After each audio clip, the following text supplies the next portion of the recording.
couple of grand in, it's meant to shoot off, I've been studying it, this all happens. I went, all right, sound, put a couple of grand in. Yeah. Started, and just went bang, down to a couple of $100 now. I'm like, mate, what's going on there? He's like, oh, it's a gamble, leave it in, you haven't lost it. And I'm like, I have, it's fucking $3 down, I've still lost some money. He's like, no, leave it in and you can't lose. I'm like, there's £200 left in there, mate, I fucking lost. I did it, and then 6 months later, he did it again, told me another thing. I went, are you sure though? And he's like, no, trust me, like, this is the one. Got it, same. If you can modulate that and you can modulate your response to it and not be in a constant state of this, what should be a short-term system, you can't snap out of it. It's effectively training you to snap out of that stressed out state. And it's pretty horrendous, isn't it, being in an ice bath? Moscow criteria. So it's how you prioritise complex, ever-changing work. So I prefer guides rather than hard and fast rules. But I think while you've got no fucking idea what you're doing, put some structured shit in to get you going. And then you think, right, I've evaluated that. Do you know what? I don't need to do this every single day. I could do it every other day. I could do it 3 days a week. It seems to be at the forefront at the minute that everyone's talking. I don't know if it's the business side to it. Everyone's sort of selling these ice baths and My mate sells them. and cold showers. Yeah, he's big on Amazon. He's making fucking bank. Is it like them that are selling like £100? Those plasticky ones with infill tubes? It's decent. Like, he's just been to Iceland for like a big shoot, you know, like to promote it and all that sort of shit. I think a lot of it is just like the mentality side of it as well. There's a bit of a fad, but it is actually quite good for benefits other than your body. The ability to do that first thing, it's a big task. Handle stress. Yeah. Because it's putting you in like basically a panic mode. If you're absolutely freezing, your body's like, fucking hell, mate, you're dying. You're probably dying. You're going to die of hypothermia. And you're quietening that sort of subconscious voice. But also you can modulate your stress response. All that Wim Hof thing. Like the breathing and like have you seen him when they stuck him in hospital?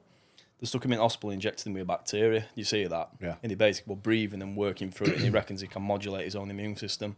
Basically, if you're stressed out, it's easier for your body to become in disease. That's where a disease is. So it's like it's out of whack.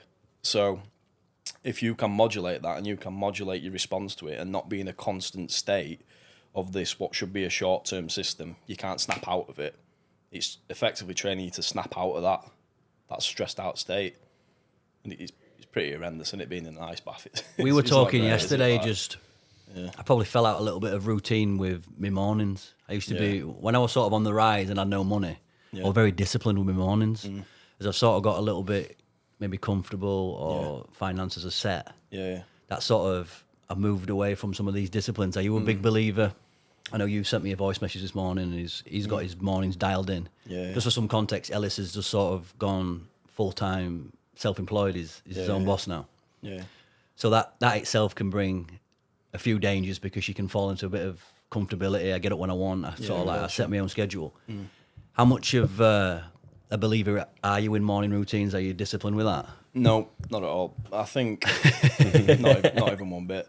I just look at like what work I need to do, what's the most productive thing, and I categorize Black coffee and go. It's not even that. I just walk out of the house sometimes. Yeah. Sometimes I'll stay in the house, do what I need to get done. To be honest, I think it depends on the type of person you are. I quite like structured novelty. So it makes me feel quite sad having to do the same thing at like the same time every day. But as long as I get done what I need to get done, then I'll relax. So I'll literally just go till it's done. I usually work in spurts. So I'll work in a spurt for quite a bit, step back, and I have like a reflect once a week or a chill out. There's certain things what I do, I give myself like a guide rather than a rule, because I'll not hit a few rules a few times and then I'll fuck it off or not get. So I understand there then. So you see what I mean? If you've had non-negotiables in the day, did you have a certain time in your life where you were like, right, I've got to do this, and this every day, and that sort of fall out of love with that? Not so much every day. Like I said, I'll hit guides. So like I'll hit the amount of protein I eat to it. Right. But it don't matter if I've like chicken, turkey, beef, whatever. Do you see what I mean? If I'm like, get to the end of the day, I think, fucking, I'm not at it. I'll just eat it. I won't go to bed or I won't stop until I've done what's needed to be done, if that makes sense. I can see value in it. Like there's certain things I do at certain times, but I'd say I vary a lot more towards variety. You know, you just said then though, you'll do your stuff that you need to get done, then once it's done, you sit back and you chill out. Yeah. What I'm finding now, I've quit working, I do OnlyFans, I do this, juggle it both, like, I don't know if it's the same with you, but I find that we never get to that end goal for end of the day. There's always something you can do. Like there's always a podcast we can edit. If not, then I should be making money on OnlyFans. So for me, I need that bit of structure. So plus I were in military for 5 years as well, so I got that drilled into me for a little bit. But I feel like I need that structure to break off from work, especially on a morning, on a night. 'Cause if I could easily get up on a morning, grab my phone, sit in bed for 2 hours just trying to make money on OnlyFans. Then I'd get up. But then once I get glued to that phone, I'm in it. I'm either texting my girlfriend, sending voice notes to Josh, doing something, and then I'm here working. And then when I get home on a night, I could easily just go back into that same routine. And if I did that non-stop, I know you say we need to sprint to get it off the ground, but I think I work a bit better when it's more of a marathon and I sort of schedule my days and have a time that I turn on and a time that I switch off. Yeah. I think, do you know, like when you do chill out, it's, you know, if like people play PlayStation and stuff, I've got no like problem with any of that stuff. But if it's beneficial for you, if you've already got done that stuff, it's like it's actually beneficial downtime. You do need that. You need that sprint and recover. What I mean is like I won't wake up at like 8 on the dot. I'll wake up between 7 and 8, and I'll usually look through my list for the day, check what I've written the day before, have a look through that, and then I'll structure the day but to suit that day. That's sort of what I mean. I don't mean like at 2 o'clock, fucking I've got to eat me eggs. Do you get what I mean? At 3 o'clock, go for a piss. Right. You know Are you gauging that off how you feel, or are you gauging that off what needs to be done that day? Not so much feeling, just based on how I've operated or like handled that in the past. For example, my head used to explode. I used to be trying like be too structured, and then it won't work, and I'd think, I failed, and fuck it off, and then you're back and forth. It's like you're a boss and an employee at the same time, aren't you? So if you crack the whip too hard, you'll rebel against it. So the way I sort of see it is, how can I put it? It's not what you feel, but for example, this is a habit. It's more habits and guides for me rather than like hard and fast rules with absolutely everything. So if I've got someone to message back like a client, if it takes less than like a minute, I'll just do it then because I know I'll forget. But if I've got 10 people to get back to, I'll set a time or an alarm that day and think, right, I'll do that at the end of the day. I have like the daily goals, weekly goals, monthly goals. I do have that, but it is more of a guide because things do change, and I think you have to keep reflecting on your guide because there's other things what are like not outside your control, but you can start a project off and it usually ends up being, for me personally, a lot more to it than I originally thought. Agreed. I normally nearly always underestimate how much work goes into things, but I know I do that, so I factor that in. But that's why I'm not too harsh on myself. Like by 8 o'clock, I need to do this and this and this. Do you feel the morning routines can be almost procrastinating on the job that's at hand? Yeah, it can be. If you've got no money and you're meditating for an hour, then you're getting an ice bath, then you're going for a walk, then you're writing how happy you are, and you know, there's 3 hours where you could have been making money or doing something. Yeah. So if you think, right, what do I need? What's the base of everything? It's like, what's the productive habit? You can categorize your habits. So there's something called I did like a bit of I have done on the side. It's like where I do it background. It's a bit like project management, but for teams in tech. So there's something called a Scrum Master, and there's a framework called Agile. So what used to happen is if someone had a project, there'd be a framework called Waterfall. And basically what that is, you'd have like a requirement stage, like a set stage. Then you design it, then you start to build the prototypes, then you start to test it, then you start to put it out, then you maintain it. So there's like a 6-stage thing. If you were developing like the new Halo game or something similar to Halo, and then a year in, your competitor brought something more or less the same out, you're fucked. You've just wasted a year, and it's really costly and really time consuming to change the thing. So if you're building like a bridge or something what's fairly structured, I think, yeah, probably do that. It's more suited to it. If you're working with something what's quite dynamic and things can change, like you guys running this podcast, you could get someone like massive on next week, and then your business plan changes because your views go 100-fold. Yeah. Do you see what I mean? So it allows you agile, like this. The sort of solution to it is being able to be light on your feet, doing bits of work in sprints, reflecting, seeing where you need to go. There's obviously still a big project in mind. Do you feel there, sorry to interrupt, do you feel that if you sprint too hard, too fast, you could just fold? Yeah, I think you've got to know yourself and what you're capable of. Yeah. And I think while you're younger, you've got more drive, and I think you should use it while you've got it. You get what I mean? So if you've got everyone's got the same 12 however many hours in a day. So if you're doing like 2 or 3 hours of stuff, what's not the most productive? It's like if you're trying to make money, most productive thing's probably sales. Just talking to someone on the phone and getting them to send you their money. Yeah. That if you're not doing that, you've got a business, but you've got your account set up and you've got your LinkedIn and you're posting a thing and you're putting content on. It's all good. I use that in my sales team. What I mean? What moves the market today, boys? Yeah.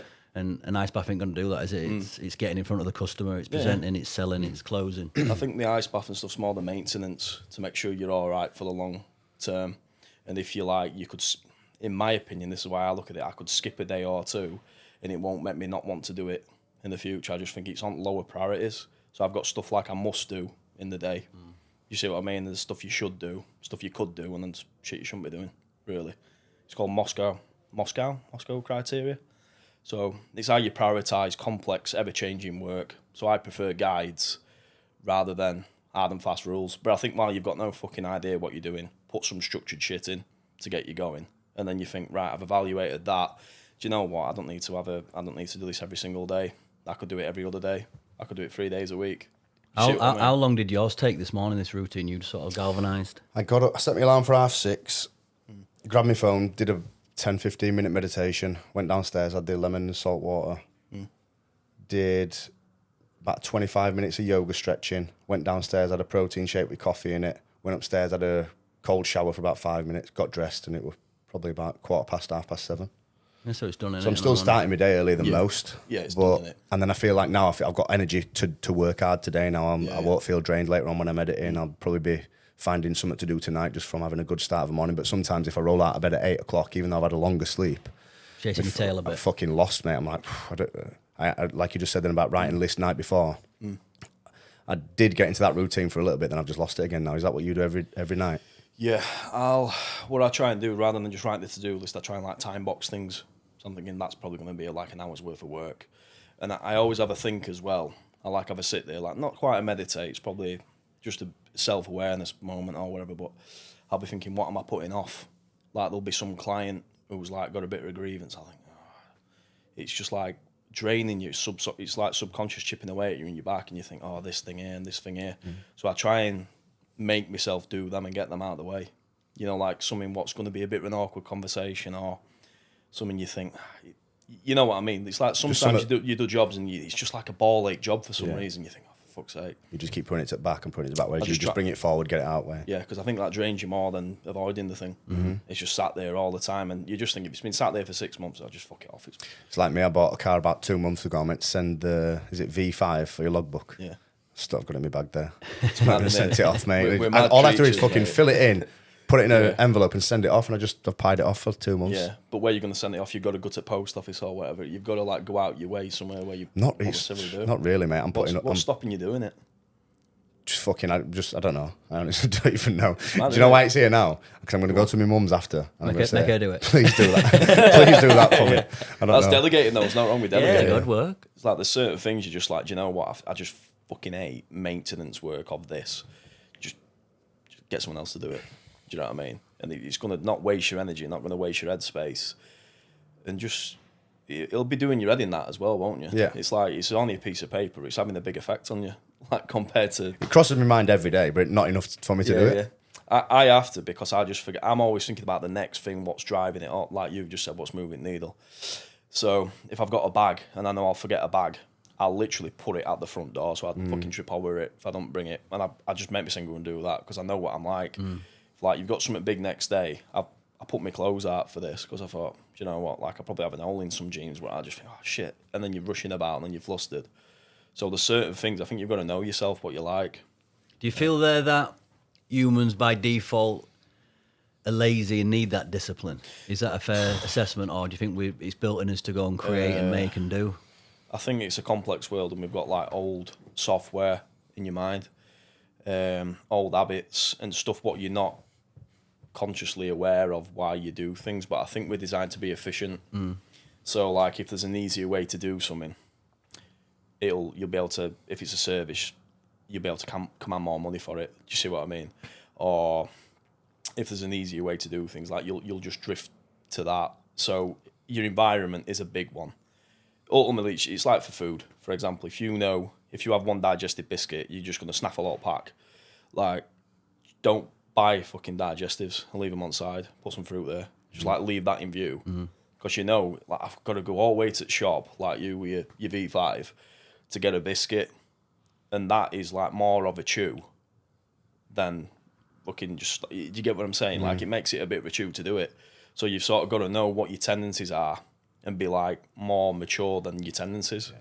But realise every now and again you'll just have a bad tendency. You've been self-critical and super self-aware then, right? This is my vice. This is where I seem to lose a bit of momentum. And you're aware of that? Yeah, try to be, yeah. Because we're all human beings. It's like you can have like the robot side, what you should do. This is like cut and dry. But most things aren't. There's a nuance to everything. There's a cut and dry answer to everything. Then there's like a nuanced answer. So you can oscillate between them, I think. See what I mean? It's like, oh, you're overweight. Oh, cut your calories, move more. Yeah, great. I've got a thyroid problem. Well, drop it another 100 to 200. Done. Well, you say any more than that. That's cut and dry. But you can think, right, I'm always hungry all the time. How do I eat foods what are more satiating? What's going to make this calorie cutting, which is the objective thing, easier? Do you see what I mean? Why do I keep stumbling? Become aware of that. So if I rarely write someone like a diet plan and say, like, eat this at this time, do this, do this, do this. I'd rather see what they're already doing and give them about 3 swaps. Because, like, you never really get rid of a habit, you just change the habit. You see what I mean? Like, so, I don't know, somebody used to be big on drugs, they'll start mountain climbing. Do you get what I mean? Or you always see that, don't you? Yeah. You always see them just start fucking climbing just turn mountains. into Bear Grylls. Do you know what I mean? Do you ever see that meme and it's like, why do all the cokeheads make podcasts as well? I've seen that one with podcasts. I ain't seen that one. Instead of going to therapy, why do you do podcasts? Did you make that one? Probably. Yeah. Alert you, Josh. Alert you, man. Like, What's your main business at the moment then? I'm presuming it's... Yeah, so I've had that TUF body transformations for like 10 years now. I started it at the... I'll tell you why I started it before, but I was doing basically I was doing MMA, doing a lot of MMA. You know Evo, Ian Jones? You were talking about him yesterday. Oh, Ian, right, Ian Jones. Yeah. I was like his sort of training partner for ages, so that's why my body's absolutely knackered. It's just like pulled my neck off. But I was doing MMA, all that sort of stuff, got into training, went to do accountancy at Leeds Uni, did some work experience. I thought, I'm going to fucking jump off roof here. This is shocking. Like, I couldn't behave. Do you get what I mean? I've gone from like being at school and being a clown and just thinking, I'm just going to get sacked here. Like, I'm just going to do something. I'm going to start lobbing pens at someone or too boring. But I want to be a stockbroker or some sort of trader. I don't know, I had something in my head. So I started just PTing people out at parents' garage, ended up with this unit. When my dad's unit originally, I've sort of moved my stuff in, and it ended up taking off a little bit. And then I had these injuries what weren't going away. I was seeing different people for it, and I thought, right, from wanting to sort it out, I just thought I'll just do a degree. Like, because they'll give me the answer. I just thought there's no fucking depth to what you're saying. Like, you can't explain to me why you're saying what you're saying. It just is. I just thought that doesn't really resonate with me in any sort of way. So I ended up going to uni, did all that for about 6-7 years. And towards the end of it, it ended up taking off quite a bit. So stepped back, pushed that a little bit more, systemised it so I could delegate stuff a little bit and like properly do my last couple of years of uni. And then as soon as I got out of that, I started treating people more seriously, just because I don't mean like I weren't taking them serious. I mean like injury treatments. So I started with like all osteopathy stuff and rehab side of it. So they're the two main incomes. But from that cough, what we're going about a couple of years back, you know, that thing, opened my eyes to a load of different things, and then I got a lot more into like finances and looking at other ways to make money. Is that because they shut the gym down? Yeah, that was one of the things. I just thought, fucking hell, like they've just told me to shut. Like, fucked. Do you get what I mean? I mean, I gutted the gym. I give everyone the stuff and like made some online programs and stuff. But it's not the same, is it? Do you know what I mean? It's not the same. Chucking a 10 kilo plate about in your garden and the skipping rope as it is, like being in the community thing or whatever. It's not what they signed up for. It kept most people on. And after that first lockdown, when everyone come back, I ended up with like about double the amount of members because in the local little area, it went really well. But after the second one, and like it just kept happening, people just slowly lost interest. And then I think they become more concerned about money or signing up. Or like my big model is like, you signed up for 6 months, like put your money where your mouth is. Come and blast it, come and do it. So like that become less and less of a priority to do it. One more like a luxury. So yeah, I just started moving away from that and doing other bits and bobs.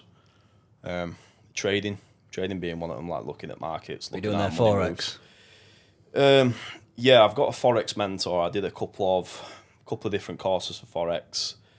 That is not the main thing I'm doing though. I mean, I do the bits and bobs of day trading, but it's just growing a small account and there's no emotion in it. And basically, most of what you do with trading is just doing nothing. You just look at stuff, set your alerts, and think, when it comes to this area, I'm going to make a decision based on if it logically it's my called confluences. There's like a number of things what you want to build up, what stack the odds in your favour. If you just go in on emotion or fucking hell, it's going to pump or news, you're just gambling, and like the house always wins. So it's over time. It's to trade properly. It's very slow and very boring, and it's like a get rich slow. I think if you try and get rich quick, you're going to blow your money. I've done that many times on accounts, mate. I play around a little bit on eToro, and I'm always just it's gambling. Yeah, that's probably my little vice for gambling. Then I'll probably have £200 or £300 a month that I'm willing to burn away, and just sometimes it comes in, sometimes it don't. Mine were just like listening to Kieran Hart. Kieran Hart, I don't know if he actually studies it as much as he says he does, but he's like, mate, I've got a big thing. I can't remember what it was called. Fucking Dogecoin. Probably. And you're like, yeah, honestly, mate, put a couple of grand in. It's meant to shoot off. I've been studying it. This all happens. I went, all right, sound. Put a couple of grand in. Yeah. Started and just went bang down to a couple of £100. And I was like, mate, what's going on there? He's like, oh, it's a gamble. Leave it in. You haven't lost it. And I'm like, I have. It's fucking £3 down. I've still lost some money. He's like, no, leave it in and you can't lose. I'm like, there's £200 left in there, mate. I fucking lost. I did it. And then 6 months later, he did it again, told me another thing. I went, are you sure though? And he's like, no, trust me. He's like, this is the one. Got it. Same thing. Nothing left. Yeah. I've got nothing left. What's your view there? I'll dissect your brain a bit. So you had the cryptocurrency sort of era, this decentralized way of making money. Sort of forecast 10 years time. I keep my money in banks. Yeah. I don't know if that's the right way to do it. I'm like financially very conservative, mate. I come from having no money. So when I started accumulating just a little bit, I sort of held on to it. I hadn't like gone into housing or crypto. I hadn't sort of spread the money anywhere. What is the best for someone out there who's, might accumulate a little bit of money now? Should you be thinking about crypto? Should you think about just keeping it in the bank? What's the mindset there? You want a load of fucking cash flow first. If you haven't got like something what's generating cash, your passive stuff is just going to be too slow. It's just not going to do fuck all. And the time you spend looking and wasting, it's like, oh, I've made 10% on me grand. Yeah. It's fuck all. Do you get what I mean? Like you'd have been better having 10 gambles at that if it were going to 10 times, putting £100 in, and then next time it did probably go to zero. You've lost £100. You see what I mean? And then your next one, that next coin, what he says, I'll buy into this. £100 went flat. Next, and put your £100 in again. That 10, 15 X's. So your high risk, all in plays, you need to put all in of a small amount of your big wadge. Do you see what I mean? So if you've got something what's really has got years and years and years of history, so like I said, stock market. So there's it's a basket. Have you heard of indexes? So that'd be like what the FTSE 100. Yeah. So it's not one stock. It's a bundle of stocks, like a basket. So if you put your money into that over any 20-year period, I think my facts are right with this. It's averaged about 7% per year return. So over any 20, that's what it's averaged. It's gone up and down, sideways, whatever. But on average, stocks always go up. Like the economy is always going up. There's down periods. So you could, if you want a safe bet, you'd literally just keep stumping your money into that. And with the power of compounding interest over 30, 40 years, you could have $1 million sat in your bank. If you've got 50k, or you've got like a big chunk of money, and you're trying to set something up, and you want to get that cash flow, there's like podcast. This has probably not been 50k to set up. Do you see what I mean? But it can take off, so it's good risk to reward. If you're going to stick it all in one thing, you're gambling your money, and it's been hard to get that money together. It's hard to get a big wad of money. That's what I feel like. I feel it's been so hard to accumulate that money. Yeah, I don't want to risk losing any of it. I feel like that, mate. I don't think any.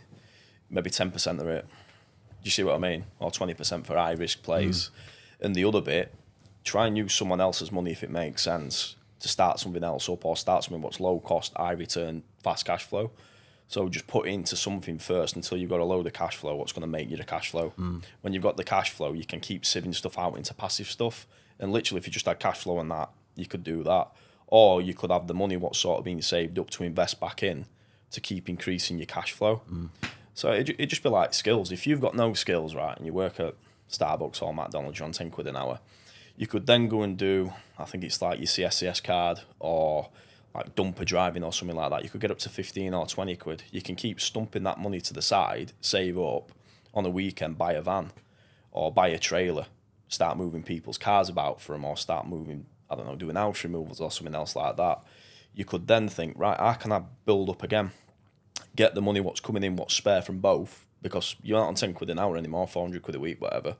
You're now on £1,000 a week, and you can keep saving 200-300 quid a week by living below your means. You could then put that money into advertising for the removal thing, and you get that to a stage where you're too busy, and then you get someone else, or you buy another van, and you get someone else to take up some of your work. Do you think it's important there then that people are considering and thinking about multiple flows of income? Yeah, but I think you need one major way first. Yeah.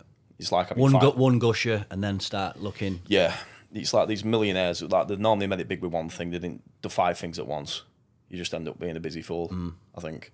So I've always been looking for that thing, right? I want something what's either customers have got money, that's one thing for me, like, you know, for cash flow, it's a necessity, or it's, with human behaviour, it's favoured. Do you get what I mean? Like, people will always eat shit food. You see what I mean? And whatever you do, if you do it clever, there's always room for a good one. Or you just think, right, what always does well in recessions, which we're pretty much working into, people still buy booze, people still buy cigs, people still buy bakes. They'll want decent clothes, but they'll probably buy more fakes now because it's like the same thing. They wanted that status or whatever from that clothes, but it's less. So that'll probably do well. Do you see what I mean? So there's certain things you've got to look at where you are and what everyone's likely to do and think, how can I just get in just before someone at first and I get established first? Are you always how much bandwidth are you giving to the next play then? To be fair, mate, what I'm looking at doing now is, like I just said, like I've got my checklist, and this thing, what sort of stumbled upon my lap really from, it's one of my ex-clients actually got my old dog off him. I've been speaking to a guy and I know his character, I've known him for like 5-10 years. And I just looked at the competition and like the market, and I just thought there's a massive, massive opening here, and it's like low risk to start up. So I said to the guy, I said, look, mate, I'll get a year of doing like an unreasonable amount of work and selling on it, and we should get some traction. And if not, we'll just make quite a bit of money. It won't have been astronomical. It won't be like, you know, your next Apple or something. But potentially the market's there. So I think that does depend, because sometimes you have got to cut your losses. I'm really got an answer for that. I'm not there yet, to be honest. You know, it's still quite I think young. The key there is I've fallen victim to that before, where you're trying to do too many things. Yeah. And you've already mentioned that you seriously underestimate the energy required, the bandwidth, the time, sometimes the money to get something off the ground. Yeah. But I think a perfect point there is, we were speaking to a friend the other day who's sort of could be somewhat lost in a job that he's not enjoying. Try and move gears a bit here. If someone's stuck in a bit of almost a bad routine in their life, it might be a job they don't like. There's addiction that comes with that. You know, people around here, especially in this area, you know what it's like. People get heavily into drugs and drink in terms of a pacifier to offset why they're not. I think it's escapism, but also when you can't figure that next play out, you have to sort of dull that internal voice. You have to like, why am I not where I want to be? Yep. And that self-reflection is so difficult for most people to sit and be like, fuck. There's a problem. There's a problem. I'm people don't like to self-reflect, so then you can mask it with cocaine, drink, booze, women, scrolling. The list is endless of in this world now. You can distract yourself and pacify yourself. Yeah. It's quite a long thought out question, but I'm always interested. What advice would you give to someone as a coach to get that positive momentum back, to take that first step? Is it their internal wellness and stuff? Is it making money? How would you advise someone, right, I want to make a change, what's the next step? To get started. Versus just talking about it. A lot of people just talk about it, they'll dwell on it, you know what I mean? Just how would you answer that? I mean, a lot of people have the New Year's resolutions and things, don't they? You're actually, even though most people fuck them off by about 6 weeks in, 8 weeks in, if you've made it a New Year's resolution, you've decided to change your identity, or, you know, you've decided to make a change, you're actually much more likely to do it if it is a New Year's resolution, which I found surprising, but it's still a low amount of people. Why do you think people use the new year as a way to change? Is it just because it's a universal? Yeah. It never made It's any just like a bigger scale of people saying, I'm going to start gym Monday. Yeah, but it never made any sense to me. Like, every day is a fresh day to start in it if you want to see it like that. Yeah, it can be. I don't know. It's like people who eat a load of shit before they start the diet or something. And like diet, it's like DFS sale, innit? Diet starts Monday. It's like people who smoke a load of weed and then go around, I'm just going to smoke as much as I can now and then I'm stopping tomorrow. Yeah. Yeah. I think like your motivation and stuff comes after you've seen some positive reinforcement, but I think it comes after you've already took some action and already been doing stuff. So I always tell people in the new gym, look, man, I'm not going to lie to you. It's going to suck this for about 4 weeks, but I'm not going to push you more than you want. I'm actually going to make you do less than you want to do. But what I will say to you is, it's hardest thing actually coming. But if you get to that 6 week mark, that 8 week mark, you'll see something and it'll get a lot easier. It'll be a lot less harsh on you to be disciplined. You'll have some good feelings surrounding it and positive reinforcement. And you just have to speak to them about, like, look, what if you don't? Like, why have you come here? Right, sound. What's worst case? What if you don't fucking do well? Or if you come here and you like don't put it in enough, you know, you've wasted 60 quid or whatever like this like per month or whatever it works out at. I think though there's like I don't even know who said it, but there's like some sort of hierarchy of needs in there. Have you heard of that before? Mm-hmm. So if you're not safe, if you like getting bombed and stuff, you're not worried about doing your curls and in your ice baths. Do you know what I mean? You're just gonna fucking survive, aren't you? Or so you need that sort of base level security, and it's like money makes the world go round. So you need the base level to be able to then think, right, I need to be able to then train or hire a coach to become better. You see what I mean? It's lowering priorities list. So I think like do your groundwork and do the things first. If there's any like glaring obvious things what are just gonna make everything else not a priority. See what I mean? Like someone's a mum, she's got 10 kids, she's doing this and that. She's just not going to be able to come 5 days a week because the kids are a bigger priority than her.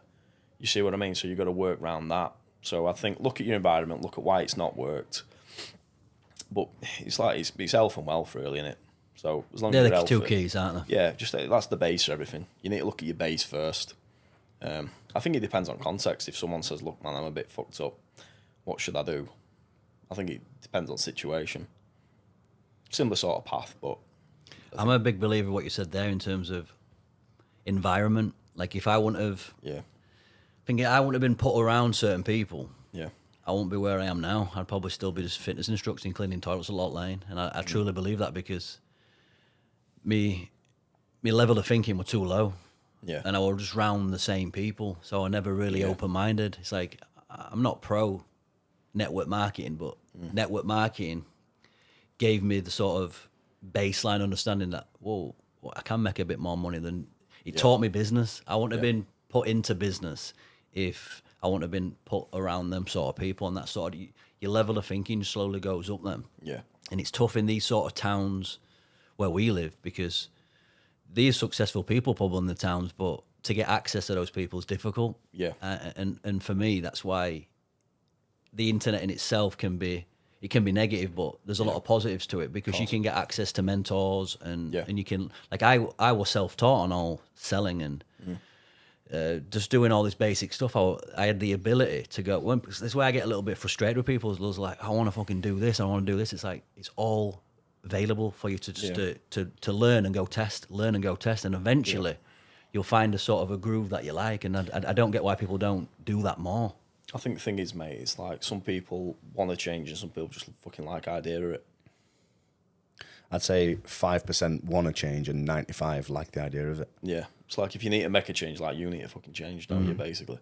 So it's like, oh, yeah, I want to get lean, I want to this, want to that, but you like eating of your calories and not watching your calories more, or you like your lifestyle of just eating whatever and drinking whatever and doing that more.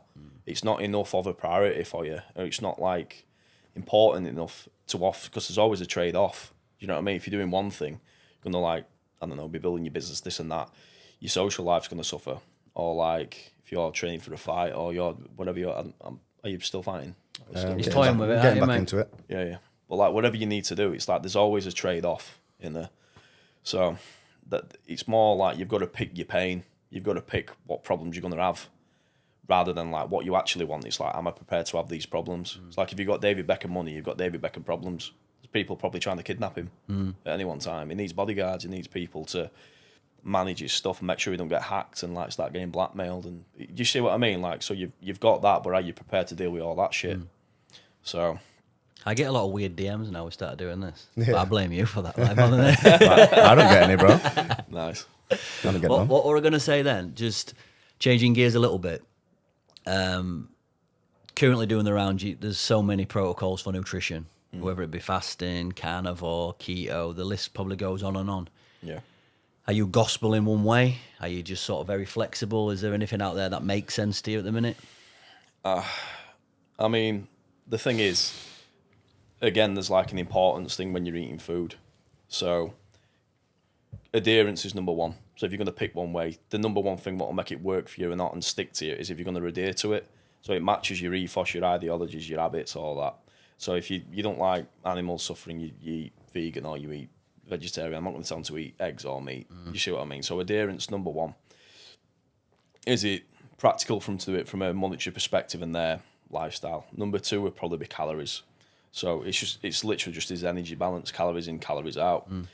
Most of your weight loss or your health benefits from a diet will come from losing fat or losing some of your body weight. So there's a guy who, have you heard of Twinkie diet? There were a professor of nutrition at Stanford University, and he lost, I think it was about 27 pounds, which is, I think it's about 2 stone, over a 3-month period. And all he ate were beer, Twinkies, pizza, just complete shit. But just in a deficit. Yeah, and most of his health markers improved. He says, I'm not telling you to go out and just copy what I've done, but the thing is, most of the health benefits come from losing that excess fat you shouldn't really have on. You see what I mean? So if you're in a bulk, you're just not healthy. You just you'll be healthier when you cut. Don't really matter about. Is there an optimal level for body fat that you believe someone should adhere to? I think that depends on person. It's like if women get too low, like the menstrual cycles will stop and things like that. If lads get too low, like the sex drive and the hormones can drop. So I think not being shredded out your head, but it depends on person. What, 10, 15 is good? Yeah, 10 to 15. Much above 15, you're probably going, like I'm above 15, I've been bulking up and stuff, and you do feel more sluggish. You are generally a bit less healthy.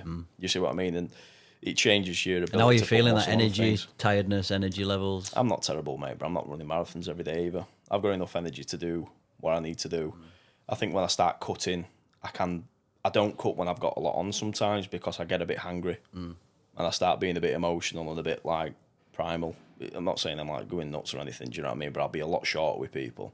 Somebody's dieting, oh, Jack, I went over my calories, I had some magnums. I'm like, well, get a fucking grip and stop. Just stop fucking putting it in your face. You put your hand into your face. Your brain told you to do that. You're in control, stop fucking about. Do you see what I mean? But if I'm more chilled out, I'm like, yeah, it happens. Do you play around with any fasting for health benefits? Is there any logic to that? From my understanding, most of the benefits actually come from just being in a calorie cut. So like you get similar benefit from being in a calorie cut as you do to fasting. I think every now and again just makes logical sense if you think about it from the day you're born. Nearly every day your body's been like a conveyor belt of fucking food from one to other. So every now and again just giving it a bit of a rest. I think from a layman's perspective, I think that makes sense. I've not looked mega into it. I've done some fasts and things. I've had like 3-5 days without food and just... How did you feel with that? What's the longest you've done? Shit. I just think that 36 hours of a day that I did. What I noticed though, I think it's good to do stuff like that every now and again just to get control over your hunger impulses. And I've noticed that when you're fasting, your hunger is quite cyclical. So you'll be hungry usually when you eat and then you go past it. You see what I mean? So you realise that, I'm hungry, I'm not dying. Like that's just the time I normally eat. My circadian rhythm, body's body clock, expecting whatever. I do that. I probably I fast usually every day, all day. Yeah. And then on a night I like to eat when I've winding down. I generally eat more back in the day. It helps me relax. If I go to bed hungry, I can't sleep generally. So I like to eat a bigger meal before I go to bed. If I'm dieting, I like to sneak one in and get to sleep quick. You see what I mean? Like I'll not eat breakfast, not eat whatever, just have a shake, something low calories, and then like before you obviously go to bed, then you go to bed fullish, or your stomach's not grumbling. Go on, sorry, bud. I've got a question regarding counting calories. Yeah. I ain't counted calories in ages. Yeah. I've just got up to like 90 kilo and I was planning on trying to get as big as I could. Yeah. But now I'm back doing a bit of fighting. I'm trying to get fit again. And obviously I'm not going to want to fight 90 kilo guys. Yeah. If I'm not counting calories now, if I'm just eating relatively healthy, like chicken, rice and veg and oats and protein and stuff like that, if I'm not counting my calories, most of the time I'm sat there editing, but I'm training sometimes twice a day. Yep. Is that going to affect me on performance and my body changing? Or am I just going to play a bit of a gamble and my body's just going to stay average? I think, you know, people who've been athletes and had to control the weight, like a bodybuilder or an MMA fighter or a wrestler or a grappler or whatever, I think you get like a better intuition about your body than like the average Joe, if that makes sense. Yeah. Like, because sometimes you think, you can actually out-train some of it if you're an athlete. That's the caveat to it. Like, to maintain weight, when you're training that hard, you might need to eat 5,000 calories. So if you're just cutting out a lot of junk food, the food you're eating is quite satiating, keeping you full, and it's lower calories. But you've got tangible data because you're looking at your weight. Like, you're not now necessarily going to put tons and tons of muscle on. Probably neither will you if you train for a while. So you ain't got that newbie period anymore where, oh, muscle weighs more than fat. Like, yeah, it does for a bit. Do you get what I mean? But your genetic potential and stuff, when you get closer up to it, or like you're quite athletic, it's not likely that you're going to just accidentally stick a load of muscle on. It's like it gets slower, it gets quite hard. So you don't need to count your calories, but what I think is if it's not working, you then need to go to the driving force of what made it work. I don't tell everyone to count calories, funnily enough, even though I say like that's the advice I'd go to first. But if it's stressing you out, it's giving you like an eating disorder, just make these swaps. It's like bodybuilders, they'll start the cut, they'll have like chicken and rice and broccoli 5 times a day. Next week, they'll cut rice from one of the meals. Next week, they'll cut it from 2 of them. It's a simplified version, do you see what I mean? But they have something measured and set and tangible, and they iterate and they keep saying, is this working? No, I need to drop more. I'm still looking a bit watery, a bit fluffy. Right, cut some more carbs. Do you see what I mean? So it won't go against you. I think performance-wise, endurance-wise, I don't think being lower in your calories matters as much as strength for like lower, more steadier weight stuff, because you can get away with using a lot more fat as a substrate. So if I'm cutting, I've noticed like cardio and stuff, it's easier in the morning, even fasted. But then like if I'm trying to weight train fasted, I feel a lot weaker. So I think some of the strength, personally, I don't know if you found that, you two, like, do you see what I mean? But like you can get into like a bit of a mode and like run on caffeine in pre-workout and just like get on your bike and just stay on it, and you just mentally it's not even calories powering you through, it's like mentality in it. Like when you're cutting stuff for fights. But yeah, I think your performance can be more hit and miss though, strength-wise. Yeah. If you're in a calorie cut. It's more cardio, I'm thinking. I did pads this morning, I was fucked after like 5 minutes. I think it's where you put your calories though as well. You know, if you're going to train, you're doing something really high heart rate, high impact, you need some carbs before. Or you need to be like at least carved up, because that's going to be your main fuel source for it. You get what I mean? Yeah. I only had a little bit of oats and protein. Have you found from training, piggybacking off what you said then in terms of nutrition, something that I see lacking in a lot of trainers now? I'm not as into the gym as I was. Yeah. But does that training intensity seems to be lower for a lot of these younger people now? When I was younger, sort of 20, 21, 22, and just sort of get in the groove of training, intensity were always the variable for me that would make the difference in my physique. Yeah. Obviously, there's drugs involved when I was younger and stuff like that, but yeah. Just, do you see that with people training now? People seem to be just deviating away from the hard work. Is that a fair assessment? I think people trying to work too fucking smart sometimes. I think you can overcorrect smart work. It's like if I could pick someone who's working really hard and I'm having to tell them to like cut the training back because they're doing too much volume, I'd rather pick that person and get results out of them and just knock them in right way and make them a bit smarter than person who's like, counting every rep and saying logging everything, but they're just a bare minimum and they're scared of going off plan and going too hard. You see what I mean? So I think you need that base mindset. Then you already work hard. You need that venom in you, basically, and then you start working smarter. They're people who do well. I've not really seen that many come from other way and then ramp up how hard they work and like that.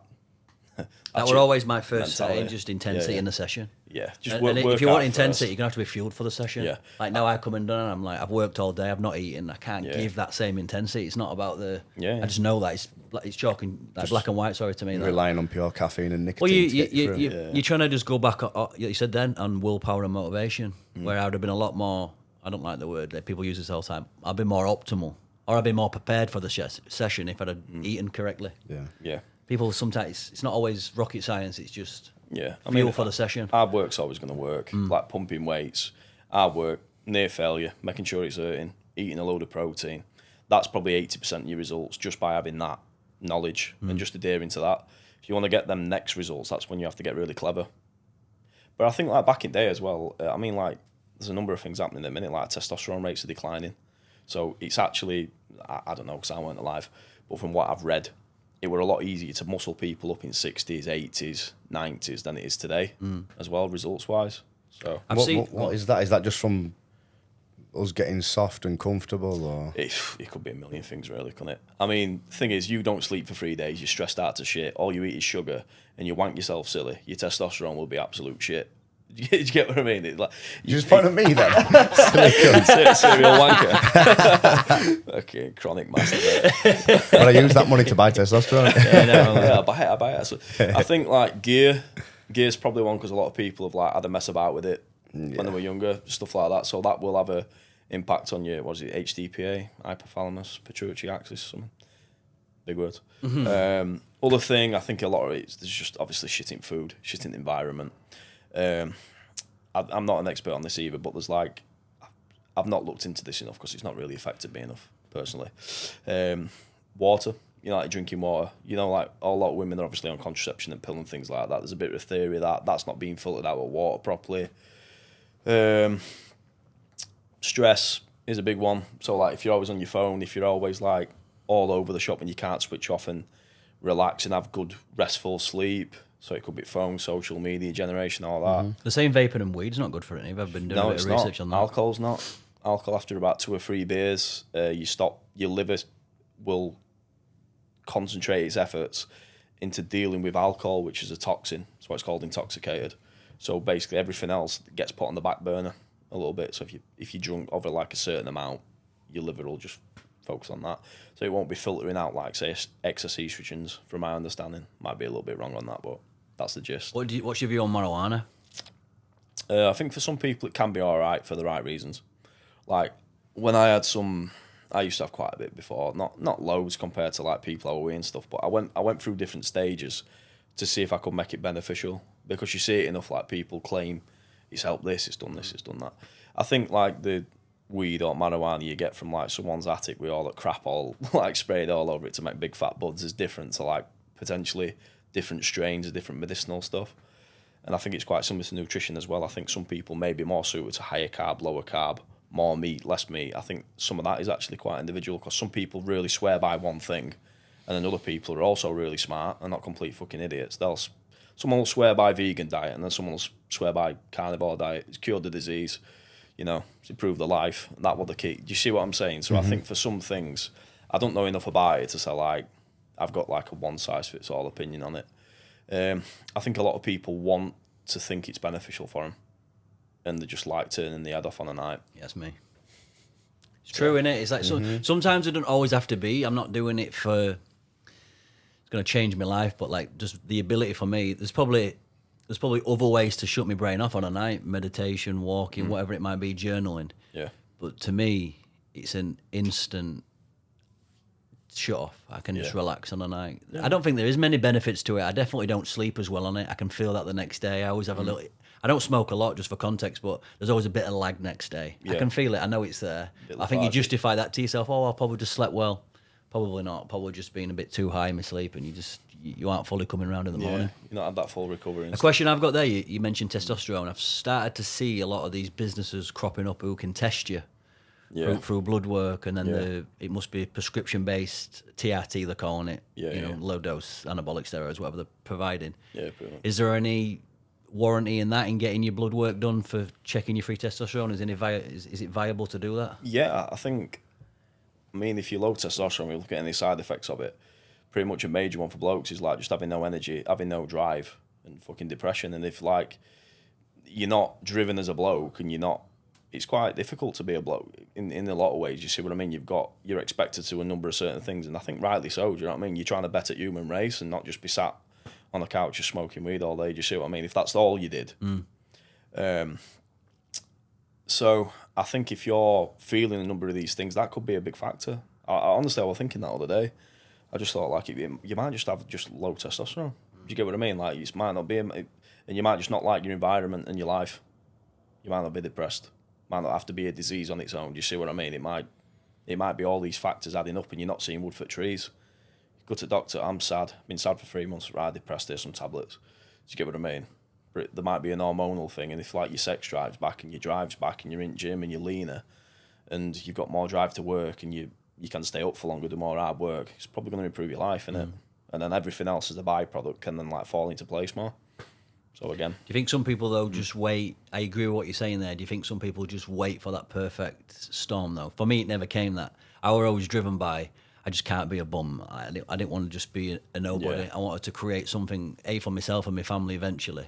Yeah. That were always my driver. It's like, I knew I was, I'm not saying I'm the most intelligent person in the room, but I was like, I knew I had something in me. Yeah. And I could make that into a life for myself. That were always my driver. Like, what? I can do more. I'm like, even though I'm around these people, there's something in here. I'm like, I've got to go get it. Yeah. I didn't, even if I was tired, it didn't matter. When I was building the businesses, it's like, this is my shot. Yeah. I've got to show up anyway. It don't matter how I feel or if my test is low or I had my ice bath. I was like, no, I'm fucking showing up today. That were always my mentality. Thing is, mate, do you know Dan Anderson?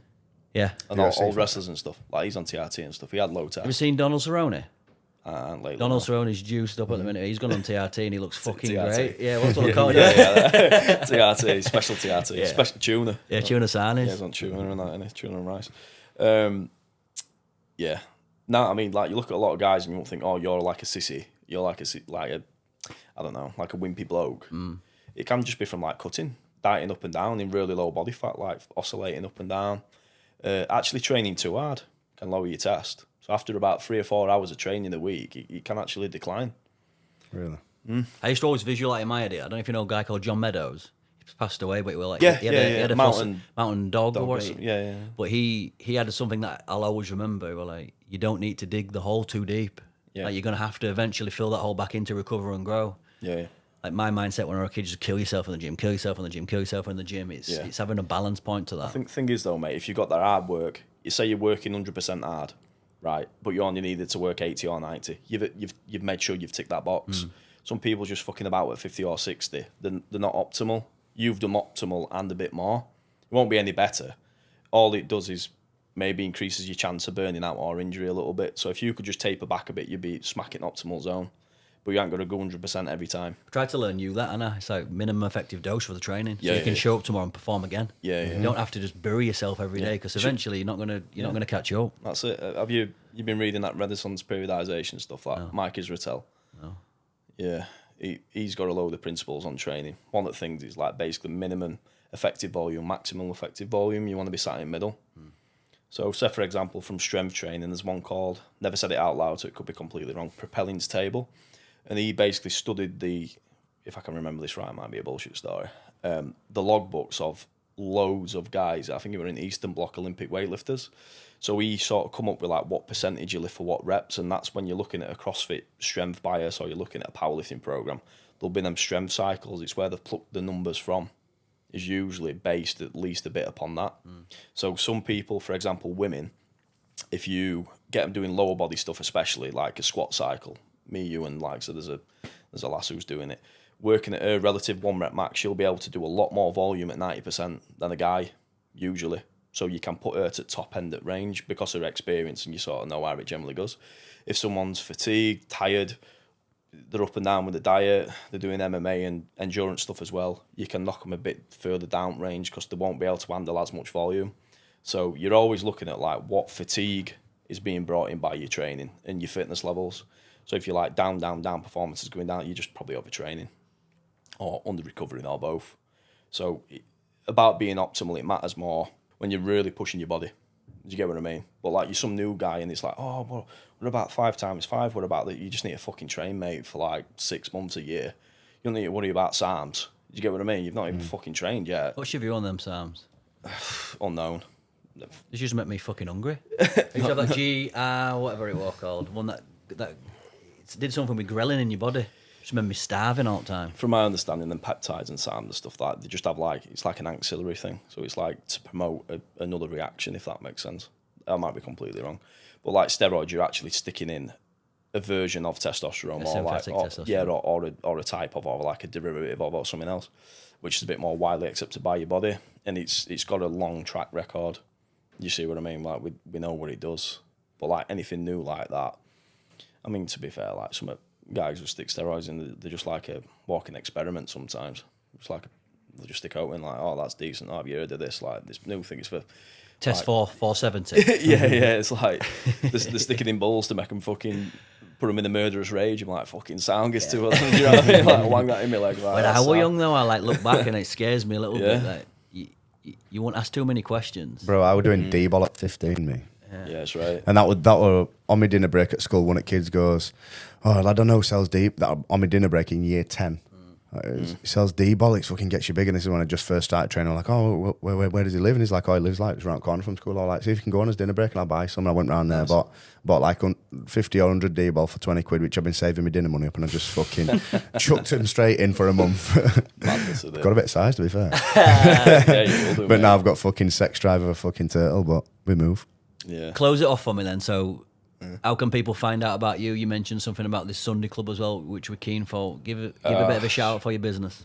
Yeah, sure, mate.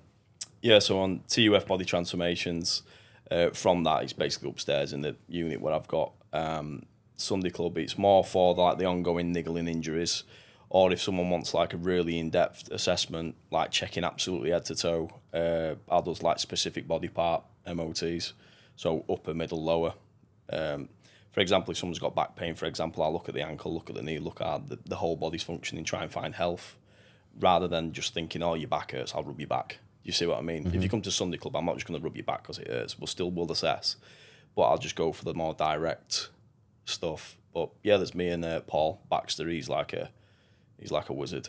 He uses like a lot of out of the box stuff, but we've got a good idea of what's in the box. Like physios or other practitioners might operate like really within confinements or evidence.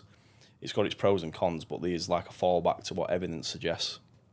So what we're looking at doing is obviously using some anecdotal stuff, some stuff. We might have treated 1,000 people by now. You get a decent idea of like what people like and what they don't like. So yeah, try to be like a complete practitioner. We'll have to give that a whirl. We'll go sense. down and have a little look. We'll come down and film a little bit if you want. Yeah, can do. It's decent, man. I've got a question. Is there any secrets or tips and tricks that you've used and stuck to that you swear by, with it being diet, training, recovery, anything like that? You done any plant medicines? No, not mega. I use I have echinacea if I'm poorly. You get what I mean? Like for immune system stuff like that. That's a decent one. If you've got an autoimmune condition, they said don't have it because it's too powerful of an immune booster, but it never comes up when you're looking at immunity stuff. Don't have it, it's too powerful, but don't have it, it's shit also. So just don't have it. Like, forget about that. Big Sean mentioned it in one of his songs, actually. I think I saw you mention that on your Facebook recently. That Yeah, just like there's a number of people who are like ill all the time for various reasons, and these certain things you can have. I'm not a big believer in supplements. I just think like 80% of your results will come from like just little bits of knowledge. Like you can get quite competent quite quick, so you ain't got to overthink it if you're a normal person. I think unless you've got a specialist, like a really specific injury or like a really specific need, or you're a complete athlete, I think that's the only time you need to get really, really, really clever with it. I think for 90% of people, they can just learn bits and bats about calories, weight training, a decent weight training split, be fairly active, clean up their habits a little bit, and that'll be enough. Like, it'd be enough to be healthy, it'd be enough to get into like a decent healthy body fat range and look pretty good. So I think don't overthink it. One more thing. So let's say you see these bodybuilders now that are probably 23, 24 years old. Yeah. And you also see other 23, 24 years old in the gym. You might see them in gym at the same time every day, barring the fact that one of them might take steroids if he's wanting to do professional bodybuilding. Yeah. Let's say when I was 23, if I'd look at another guy who's 23 and he's putting big size on and he's taking steroids, and I think, if I take steroids, am I going to do that? And I went and chucked some steroids in, I'm not going to look like that. I know that he's dieting harder and he's doing everything down to a T. Yeah. Is there any other factors that could be brought into it? Like, has he got better natural ability? Genetics is a massive part. Is genetics a big part of it? Yeah. Is that what it is, the difference? I think, for like the big massive guys who are bodybuilding, I think the genetic thing comes into play more in the fact that their organs can handle loads of fucking hammer, basically, so that they ain't got a weak heart. They've not got a weak liver. You see what I mean? They've got a really resilient liver to abuse. So they can fucking have years and years and years of abuse and not have too many negative side effects. And go into a diabetic coma and just fucking keel over like some of them. Do you get what I mean? Like when they're playing about with insulin and the rest of it, it's like it gets quite serious. There is other factors, but as far as like genetics, like one of the best things with genetics is having naturally high testosterone. For example, that can be an indicator of growth. You can be smarter in things with your training, but ultimately, like you're going to be a version of you, aren't you? So you've got to play with what you've got. Really, just like that's what I'm all about. Just being objective and thinking, fucking hell, you know, I'm only 5'5". I might need to get stacked. Do you get what I mean? Like, I might need a load of money. Like, I can't just walk in and like be 6'3" and just like pull birds.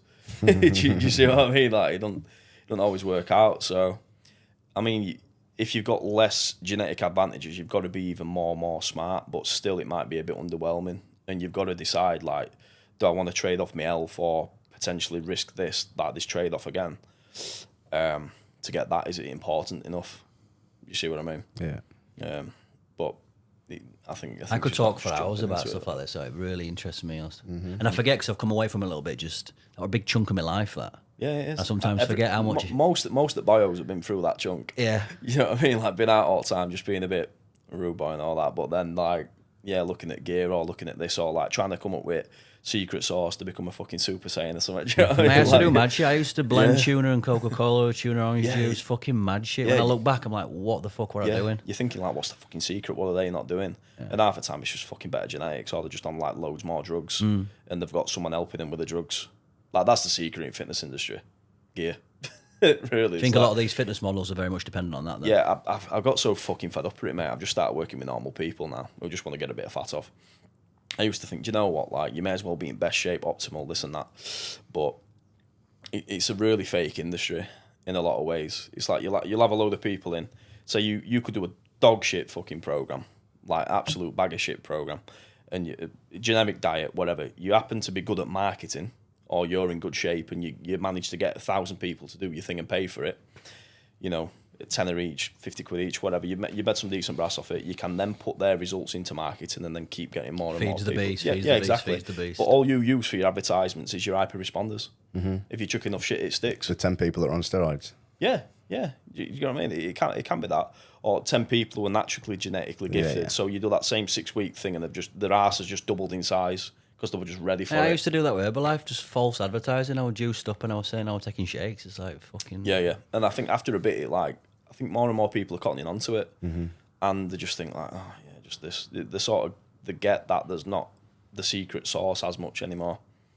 I don't think it's a bad thing. Did you notice that the Liver King were on it? Do you know Liver King?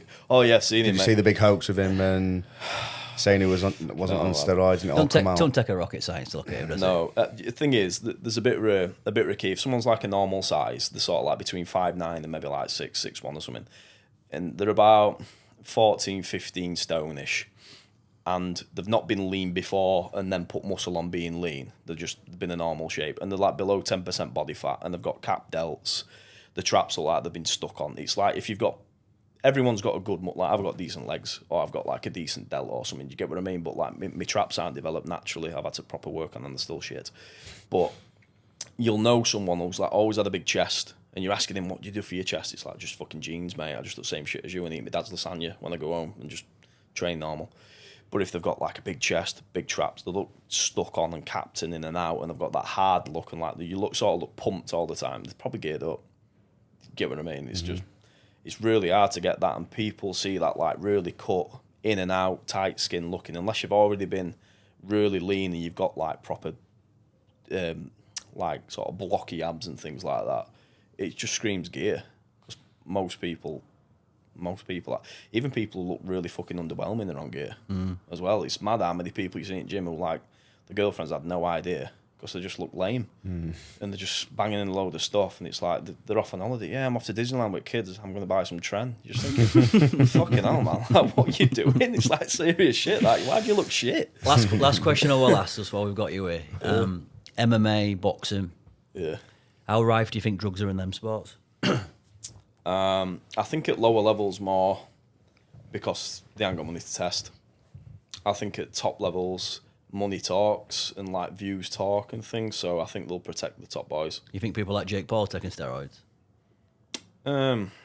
Maybe not. thing is, it's like if you're doing a lot of endurance stuff as well, it's really hard to, like boxing and stuff. Boxing's not like, it is a power sport, but it's not like a weightlifting volume, 5 sets of 15 side raiser sport, is it? Do you see what I mean? So if you're doing a lot of endurance, it's hard to keep that muscle and that snap and that power on without something to keep that going. Because I think gear, like where big advantages come is when you're cutting weight and stuff, is like being able to keep the muscle on. Because I can get bulky, I can get quite fluffy, like naturally, and like there's some big lads, but as soon as they get lean, the muscle just falls off. Like all that pump, all that glycogen, all that stuff what's around. So I think to have that mix, I think it is rife, to be fair. I'm not there though, I've not tested the bloods. They might have had it off season, like a lot of weightlifters, they'll retire for a bit and they'll come back and they're beating all the records. You're like, fucking hell, man. Like, that thing on the fighter. That rest on your bits, that. Good bit of rest. Yeah. It's like, man, I've just been on couch. It's like that fighter, Mark Wahlberg. It's like, fucking hell, I want the couch like that. Do you get what I mean? Comes back stacked. You think, oh, yeah, retired for a bit. So I think they're not always necessarily on it all the time, but they're Cycle not, it well. Yeah, do you get what I mean? I think you're a bit fucking stupid if you get caught, if that makes sense, because there's compounds. And it's a bit like, I don't know, like being a criminal or like getting away with drug tests and things. They're always just a step ahead. Then someone will get caught or thrown under the bus or be a scapegoat to say, oh, look, we're fair, look, we test people, look, yeah, fucking so-and-so. Who nobody cares about, brings us in no money, got caught, and just throw him under the bus. Do you get what I mean? And then they're on to the next compound, what's not even recognised as... They're not going to test Conor McGregor either. They say he's a very highly tested athlete, but obviously, I don't know if his off-season has been getting tested. It don't look like it, does it? I don't know. Thing is, you're seeing these guys, and these are like top 1% of 1% guys as well. So there's always anomalies. I'm not saying, 100% there's only way they've got there. But like John Jones, looking at his physique, he's a big dude, like 6'4" and stuff, but like, I won't look at him and be like, oh, you big rider. You get what I mean? You don't, but they perform well, and it has different effects on your power, your nervous system. Even like compounds to help you, a bit more like EPO type stuff, like stuff for your endurance. I think it's like Waldron, something like that. Like there's certain ones what are good for endurance as well as like the enduring strength. Not so much to get like stacked up and like get on D-ball, stick 20 pounds of water on. I bet some of these young athletes as well can just be mentality. Not that they're unsure of themselves, but it might give them that mental edge, knowing they're carrying a little bit of, I don't know, whatever feeling of, I've got it. Fucking placebo as well, though, innit? It's like you believe a change, and that's the thing with like most habits, most things you do. I think with most shit, if you believe it's gonna work and you've convinced yourself, it's got a lot more likelihood of working. Do you know what I mean? You could give some people sugar and tell them it's Winstrol, they'll probably get leaner and stronger. Just all in here. Yeah, but it's just like the positive belief. It's like, oh, I've been eating shit like that. Anyone who does a new diet and swears by it, there's been no double blind study. If they did carnivore or vegan, they've convinced themselves that's the right way. They've got more and more bias towards that way, and then they've done it, and then they've just dropped some fat, got the health benefits from calorie deficit, and sworn by vegan. Do you see what I mean? Oh, steak, what making me fat? No, it fucking weren't. You were going to TGI's, but then you're having onion rings and fucking Jack Daniel sauce, which is like drinking syrup, and then full fat. Do you get what I mean? It weren't that. It's just what you've associated or attributed that to. But yeah, I mean, I'm not saying like you placebo someone off gear. Do you know what I mean? Like this, I think they still get better results. I think eventually it'd show, but some of it will be like I'm on gear, like I'm back on it, like I'm the bio again, because you feel different. You do feel different on gear, like, don't you? Do you know what I mean? Like you're a different animal, like you're super physiological. You're not a human being anymore, really. Like if you're above normal ranges, you. I suppose that's why it's a weird for like stuff like rugby or team sports, boxing, and MMA. I'm not against drugs. I don't know where my head lies on that. Yeah. But the end result can be so much more in a combat sport. You can get, not that you can't get seriously in rugby. You can for sure. You get concussions. I get what you're saying. There's only but in fighting. Yeah. It's a serious sport. In a team sport, you can only make that much of an advantage by being on steroids. You might put one heavy tackle in, but in a one-on-one combat sport, if you're on steroids and other guys not. Yeah, I feel there's a big advantage there. Yeah, you could damage them. Like cave the red in proper. Like, that is valid. Yeah, I didn't really ever think about that. That's just what I think. I just think with that one sport, I'm probably for testing maybe. But like you said, people are smart enough to understand. I learned recently regarding the IV that were helping flush certain stuff out, and that's why they banned the IV, because I was like, why are they letting these fighters dehydrate this stupid amount of weight? which is clearly going to dehydrate the brain and can lead to concussions or knockouts easier. But then stopped IVs. But then I learned that IVs were a way to mask. Give them advantage, but I was reading something, I don't know if this is true or not, that it will mask in the test. So if you were to be tested by USADA after and you were allowed to have an IV, it will flush in some of the compounds out. I don't know if that's whether it will just mask in giving a void test or masking the test, I don't know, but that's why they've banned that. Yeah. No, that's interesting. I didn't know that. Happy with that, boys, though. How we're done. Appreciate the time. We'll have to get down to the gym, mate. No, let's do that. I want to do one of them Sunday things. I've got fucking... I've got a list of issues that I need sorting out.